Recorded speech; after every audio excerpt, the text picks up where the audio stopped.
Who said anything about gambling? It's not gambling when you know you're going to win. I don't bet. What do you mean you don't bet? I mean, I don't bet. You're listening to Bustin' Chops and Callin' Shots. Good morning out there, all my winners. Happy Monday. Hope all of you had a wonderful Mother's Day. Got to spend with your mom, sisters, wives, all the moms out there. Happy Mother's Day. Obviously, it was a weird one for me. It was the first one without my mom as she passed last year, her and my grandmother, but went out there to see them at the graveyard. So it was a little different, but I hope everybody, you know, if you have your mom and you have your grandmother, cherish them, man. And because, you know, life isn't promised tomorrow for us. So with that being said, again, hope everybody had a great Mother's Day. Tough night for us, 0-2. We had the San Francisco Giants. Of course, they had all kinds of opportunities, strand guy after guy after guy on base. They fall in the bottom of the ninth, 2-1 to the Arizona Diamondbacks, so a tough loss there. And then wouldn't you know it, you know, this is why I have to remember what I say and what I originally feel sometimes, because part of being a good handicapper or a good gambler is, yes, you break everything down, you go through everything, but there's got to be an element of the gut, right? Something inside has to say yay or nay. And I've said this all year about these freaking Canada hockey teams. You know what I mean? We're so enamored with Canada because, you know, back in the 40s, 50s, 60s, 70s, it was a thing in hockey. It blows in the 2000s. Blows. And why I jumped on the train of the Toronto Maple Leafs, and even worse, the Edmonton Oilers, that cost me thousands of dollars last night, I will never know. I will never know. The Edmonton Oilers have the two best players in hockey. The Toronto Maple Leafs have the best collection of guys in hockey. And yet, every year, they can't even get to the conference finals. Canada hockey sucks. And if you're from Canada and you're offended, why are you in the U.S.? Why? Because you know it sucks up there. So, look, just unbelievable that I got suckered in. And even worse, here, you guys know me. I'm a Capitals, a Golden Knights, a Predators fan. I'm having to root against my Knights, and they win. So I'm not even happy about it because I got thousands rolled into these. You know, I parlayed Edmonton with the Celtics, and then I parlayed them and laid a little bit more on Dallas because I don't buy into the Seattle crackheads beating the Dallas Stars in the Game 7. I get it. They did it to Colorado, yada, yada, yada. Dallas is going to win the game tonight. But this Edmonton Oilers team, I mean, just Draisaitl and McDavid. I mean, look, this team ain't won the cup in 30 years, and we keep saying, Edmonton, watch out for Edmonton, and they're a $1.80, $1.90 favorite every single freaking game. Get out of here. Anyway, Boston Celtics, they roll 112-88. I was wrong. My Celtics pulled it out on the shoulders of Jayson Tatum. 51 points, was absolutely electric. Jaylen Brown poured in 25. They shot 45% from three, 15 to 33. They held Embiid, the MVP, to 15. James Harden to 9. Just look, I was out on the Celtics, right? I know they're my team. I wrote them off when they were down 3-2. All right. But Jayson Tatum came alive, and this is how he's got to play. He's got to play. He has to be Jordan, LeBron, Kobe-esque to get this thing done. But look, I got to give it to them. They got it done. I didn't see in a million years them blowing Philly out like this in a Game 7. But, man, I'm pumped because now we got the Miami Heat. And the Miami Heat, though they've been a nice story, they can't play with the Celtics, right? The Celtics are out of their league.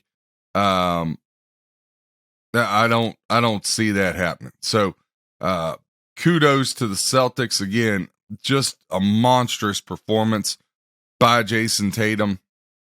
So now you're, that line closed 6 and the money was a 50-50 split, Celtics and Sixers. So now we shift to the Western and Eastern Conference Finals.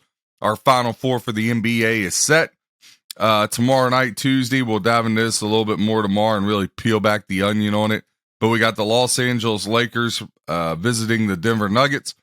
Right now, the Nuggets a 5.5-point favorite, getting 62% of the bets, 76% of the handle. The Lakers at 38% of the bets, 32% of the handle. Over under 222.5, with 63% of the bets on the over.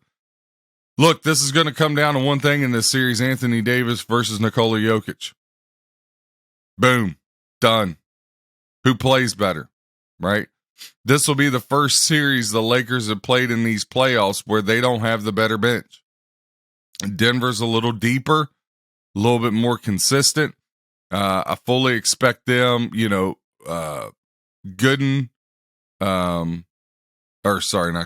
Gordon to be matched up on LeBron, bigger guy, but has quickness.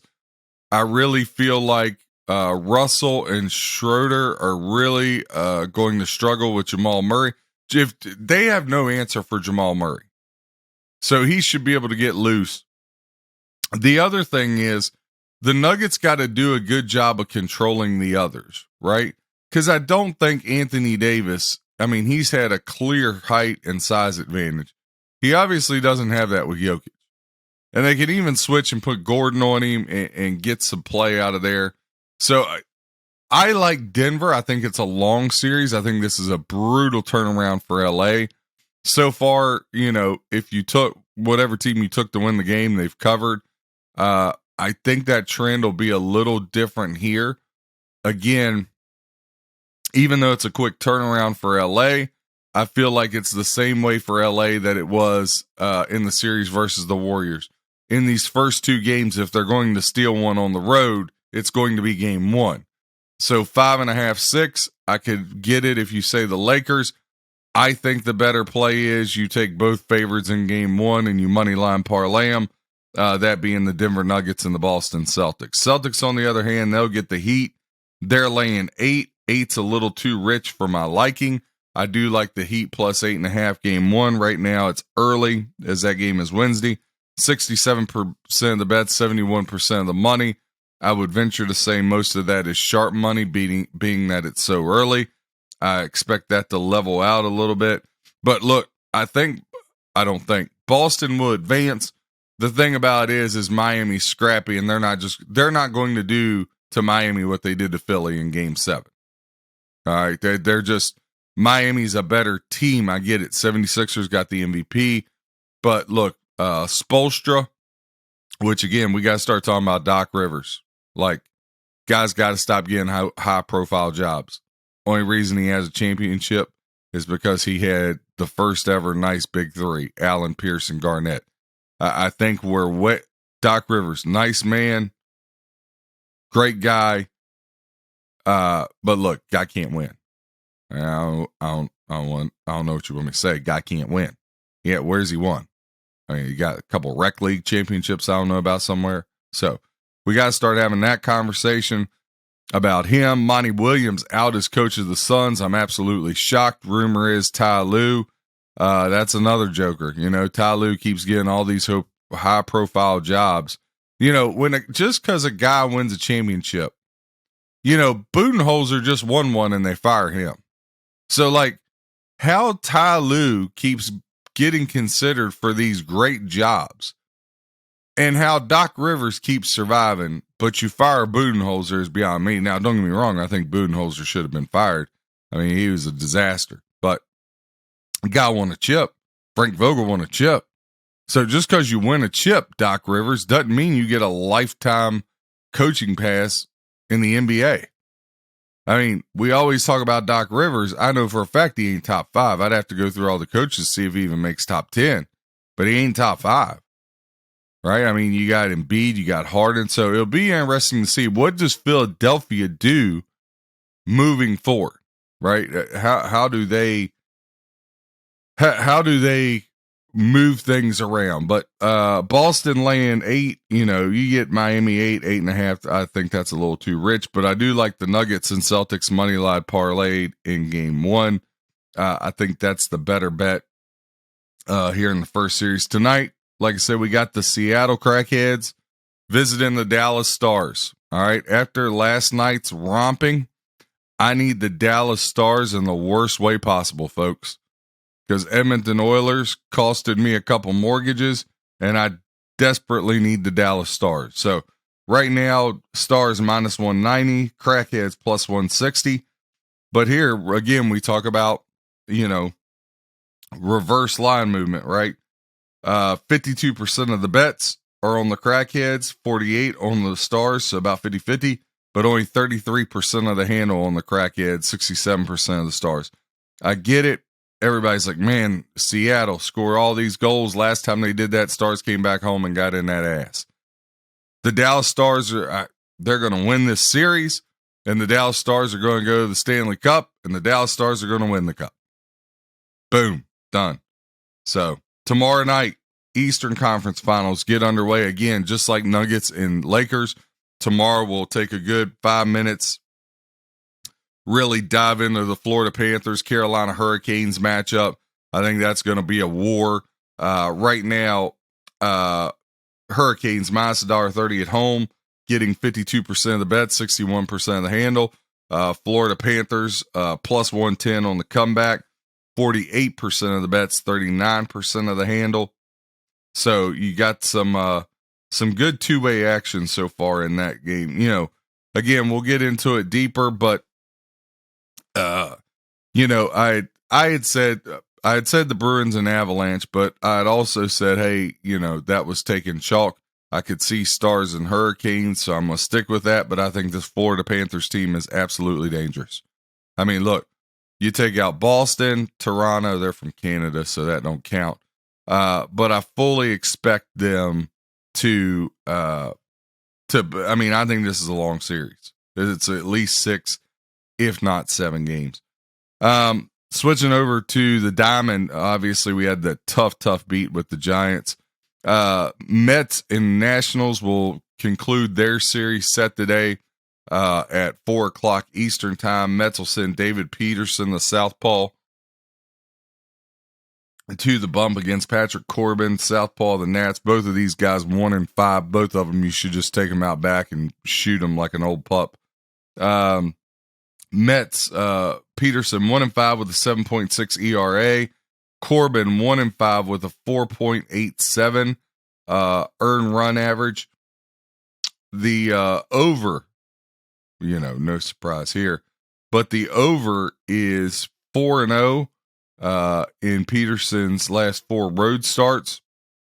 Mets 5-3 the last 8 in Washington, and they are 26-12 their last 38 meetings. But when you dive in here, Corbin, is much flack as I give him, and it's a lot, and it's, warranted for sure. His last 3 starts, Corbin's been much better. He's 0-2, but he's went 6 innings in each, 3.4 ERA, as to where Peterson 0-3. He's averaging about 4 1/3 innings pitched, 10.13 ERA there for him. So when you look at that, Mets laying at $1.55, Nationals plus 135 on the comeback. You either take the Washington Nationals or you don't bet the game. I understand, yes, Corbin's pitching. I said the Nationals, but there's no way a guy in his last 3 starts giving up 10 runs a game, you can lay $1.55. No way. Moving on to the next game of the day. This will be a good one. Angels at Orioles. Ohtani will get the start for the Angels. Grayson Rodriguez will get the start for the Orioles. Ohtani laying $1.30, 4-1 with a 2.74 ERA. Plus 110 on the comeback for the O's, who just had a nice series against the Pirates, though they dropped the game yesterday. Mitch Keller, I liked him. I should have gave it out. I didn't. 2-0, 5.08, averaging 4 2/3 innings. Under 6-0, the Orioles' last 6 games. Angels 0-6 their last 6 meetings in Baltimore, and 0-4 in their last 4 meetings overall. Rendon with that groin expected to be back in the lineup. Wallach, the catcher, he had that concussion. He's expected to be back in the lineup. McKenna, the left fielder of the Orioles, he has a back issue going on that's ailing him, so we'll see how that does. 2 high perennial offenses. Angels ranked number 7, Orioles ranked 8. In their last 3 starts, Ohtani 1-1, 6 innings pitched, 6 ERA. So Ohtani hasn't been sharp the last couple here. Grayson Rodriguez 2-0, but the team is 3-0 when he pitches with a 5.02. Ohtani's last 10 starts, or last 7 starts rather, the Angels have won 6 out of those 7. His only meeting was in 2021 against the Orioles. He went 5 innings, gave up 4 runs. Baltimore ended up beating the Angels that game 10-6. And Rodriguez, he's been on fire. The Orioles have won his last 6 starts. So in his last 4, he's got 2 shutouts. Then he gave up 6 runs to Kansas City, which is just odd. And then gave up 2 runs to Tampa Bay back on May 9th as the Orioles won 4-2. Sounds a little crazy to even consider going against Shehey, but look, I think the lean here's got to be Orioles. We'll see how the line moves, how the day plays out. But to me, the Angels don't have a good history here. Ohtani's been a little shaky as of late. I think you got to lean, again, just lean. I would probably stay away from the game altogether because of Ohtani, but I wouldn't lay the $1.30 on the road. Next matchup, we got the Seattle Mariners laying $1.20. Red Sox plus even money on the comeback. Seattle's going to send Kirby to the bump 4-2 with a 2.62. Tanner Houck will get the ball for the Red Sox 3-2 with a 5.26. The under 4-0 in the Mariners' last 4 versus a team with a winning record. The under 4-0 in the Mariners' last 4 games versus a right-handed starter. The over-under setting at 9.5. But the over 8-0 in the Red Sox' last 8 home games versus a team with a winning record. So look, something's going to give here. Red Sox 0-4 in their last 4 versus a right-handed starter. The over 21-6 the last 27 meetings. And then the Mariners, they've struggled against Boston. 1-8 the last 9 meetings, 19-46 the last 65 in Baltimore. Arroyo, the third baseman of the Red Sox, he's still going to be out. When you look at these pitchers in their last 3, Kirby's 2-1, the team's 2-1. He's averaging 7 1/3 innings pitched, 0.86 WHIP, 1.64 ERA.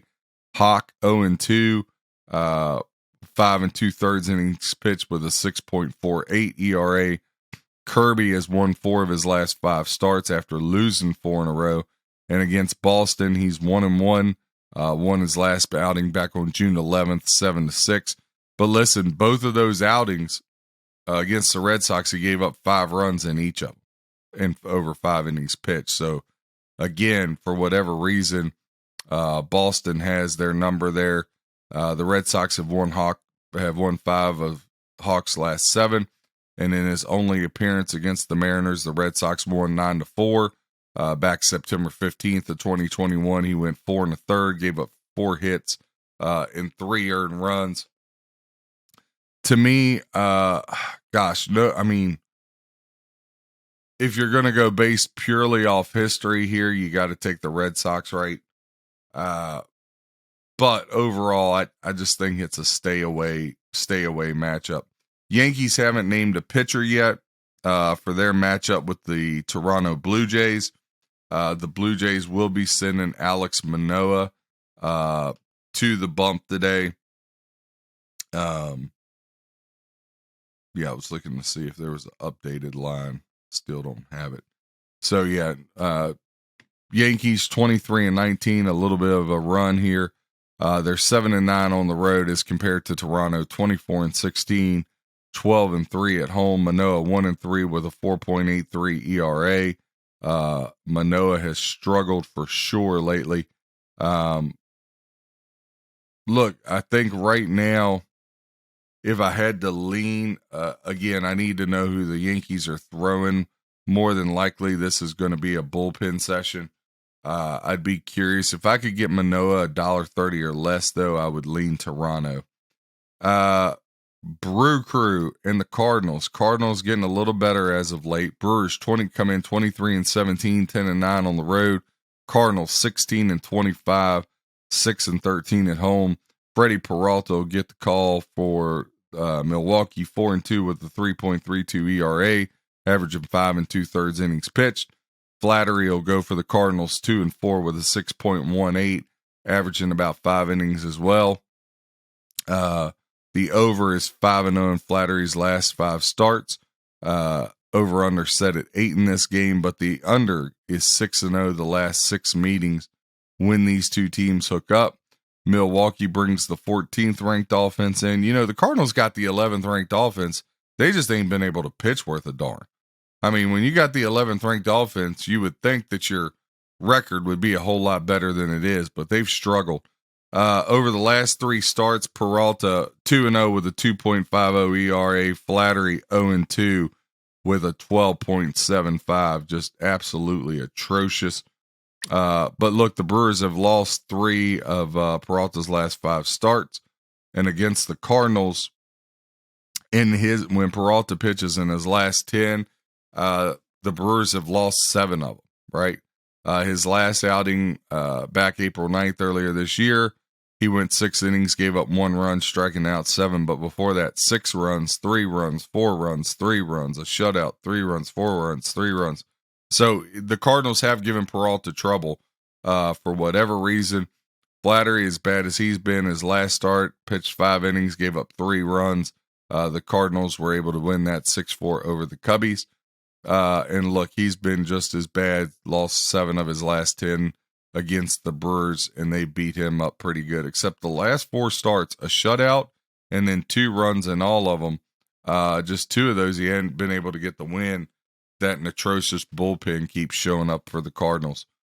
Atlanta and Texas, we got no line. Atlanta's going to throw Charlie Morton. I'll be interested to see who Texas throws out there. Cubbies, they'll go to the Houston Astros. Valdez will get the call for the Astros, minus $1.80. Talion on the comeback, plus 155. No lean either way in that one. Reds, minus 125, will visit the Rockies, plus 105 with Connor Seabold. That was another one yesterday. I felt good about the Rockies. I didn't play it, and I didn't give it out. Another huge mistake. Should have gave out them and the Pirates and the Rays, but you know, what am I going to do? Green, 0-3 with a 3.69. Seabold, more of a bullpen guy, 1-0, 4.56, but he's only averaging 2 2/3 innings pitched. Under 4-0 in the Rockies' last 4 overall. Reds, 2-6 the last 8 meetings in Colorado. No real lean on this one due to the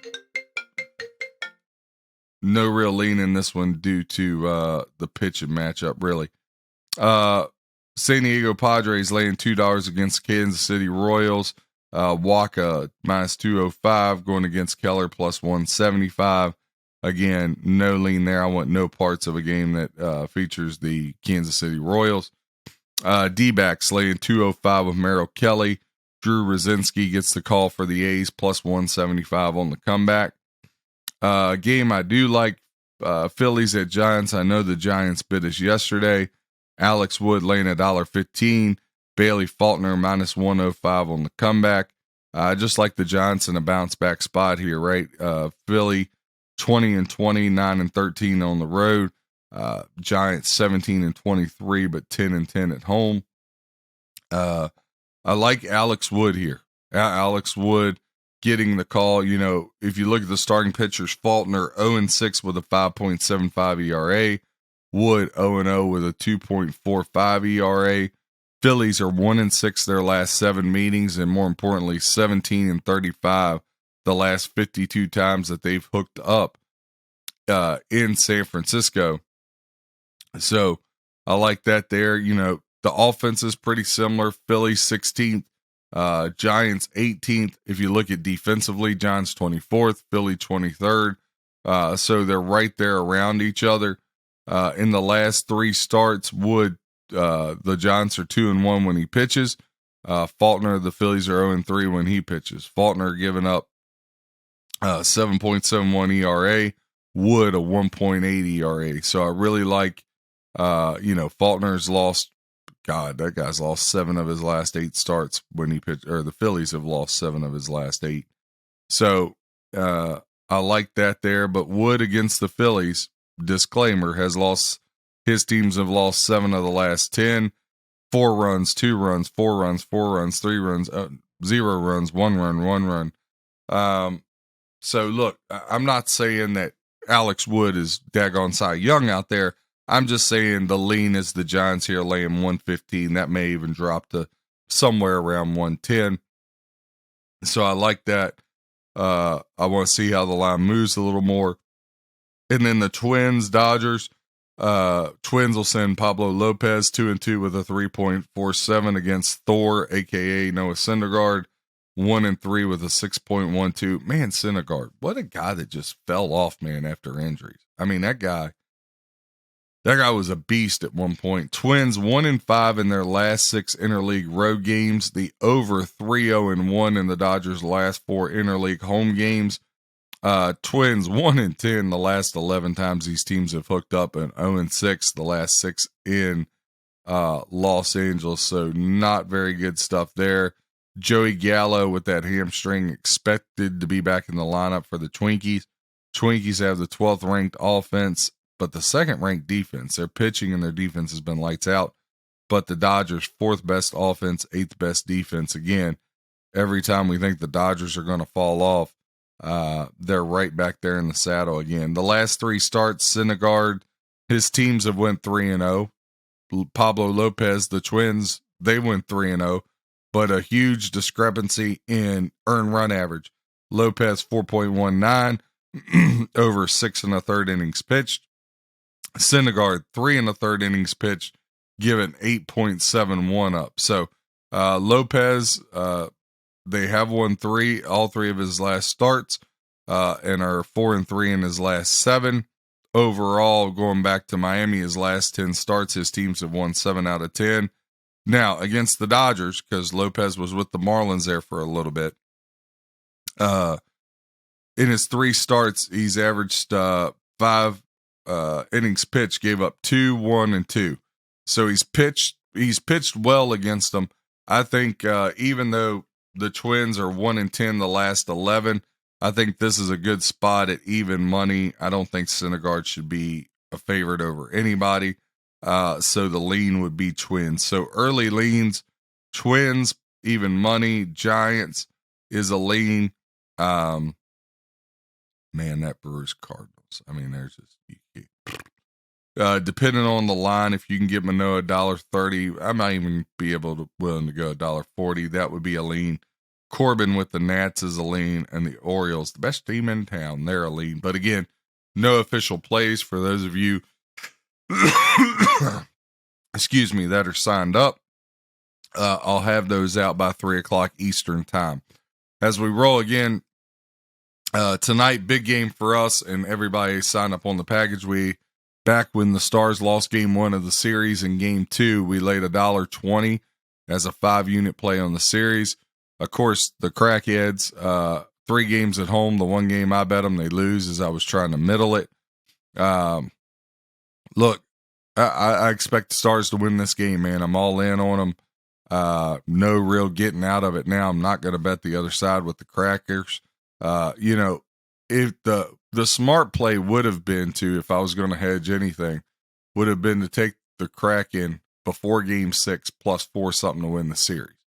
So then, you lay a unit to win 4, and then you're kind of washed out either way. You're either gonna win 3 units or you wash out. But look, man, I just like the Stars. I've always liked the Stars. I think they get it done. Again, nothing in sports shocks me, but I would be very surprised if the Crackheads went on the road and beat Colorado in a game 7, and beat the Dallas Stars in the Game 7. So, and I think that Dallas Vegas Knights would be just a wonderful Western Conference Finals there, especially since we don't have to deal with the Edmonton Oilers. So, as you go about your Monday, again, start to the week, man, be grateful. Be grateful you got to wake up, see your kids, see your significant others. It's to be able to get another day, you know, you should almost be like, man, I get another one. I get one more, because we're not promised tomorrow. Every day you get up, you got to go out and do something great with it. Don't worry about haters. Don't worry about what people say. Most people talk about other people because they're insecure, right? I get all the time, every time something, you know, I make a quote unquote hot take, like these people act like I'm supposed to care what they think as they're sitting on their mom's couch scratching their nuts because they don't even have a job. So look, don't worry about what other people say. You got to go out there and you got to do you. You got to put your best foot forward. Some days are better than others. Some days you go out there and you kill it, man. Other days it's a struggle, right? The most important thing to remember is God's always got you. He's always got your back. All you got to do is reach out to him and say, hey, help me, Lord. You know, pray throughout the day. It's funny. God will do things to make sure you pray to him. You know what I mean? Like if you miss it, you know, it's almost like he'll make you talk to him, right? To get your attention. So, but he does that because he loves us. And for you, no matter what your profession is, no matter what's going on in your personal life, and I always say this, I don't think people realize how much sports gambling, you know, it's like athletes always say sports is so comparable to life. You can do the same thing. Like there's tough things that happen, right? Like you make bad decisions with the Oilers, or you have an extremely bad beat with the Giants yesterday.